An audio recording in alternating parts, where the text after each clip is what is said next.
In this tutorial, I'm going to show you how you can remove objects in Adobe After Effects using the content-aware fill. So first, make sure you're in the beginning of your timeline, and here we're going to select the footage in our timeline panel. And we're going to the toolbar here on top and select the pen tool. Now we're going to create a mask. Let me first zoom in a bit. A mask around the object we want to remove, in this case this boat.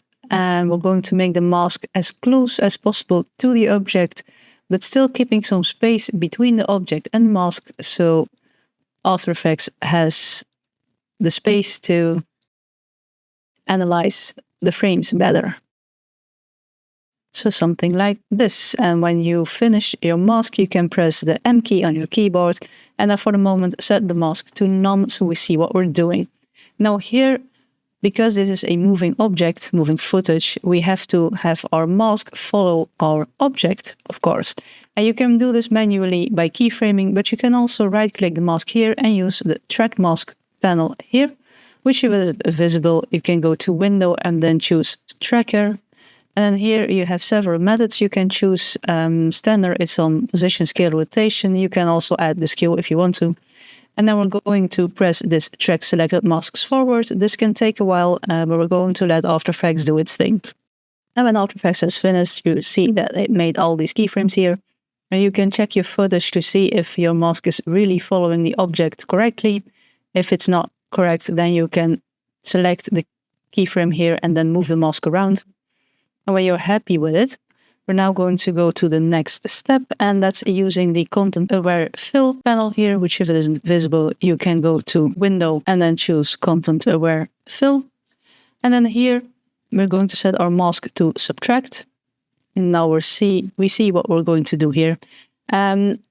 We have several options. By default, the alpha expansion will be at 0, but the alpha expansion is used to increase the size of the area to fill. So the content-aware fill doesn't require precise masking. It may offer better results when the area includes pixels from outside it. So you can put this one to 5 or 10 to be sure that it can generate the best fill for you. Fill object here will be object, because object removes the objects from the footage, and it fills the transparent area by taking the pixels from the current and surrounding frames, which is good for moving objects. You can use the lighting correction by default, starting out at strong and decreasing if necessary. I'm going to put it at moderate, and then we're going to take work area as range. Now first, we're going to save our footage, and then when we have saved, we're going to click Generate Fill Layer. This can take a while, but we'll let After Effects do its thing. And when After Effects is finished, as you can see, now the boat has disappeared. And you can check the entire footage, because this is content aware.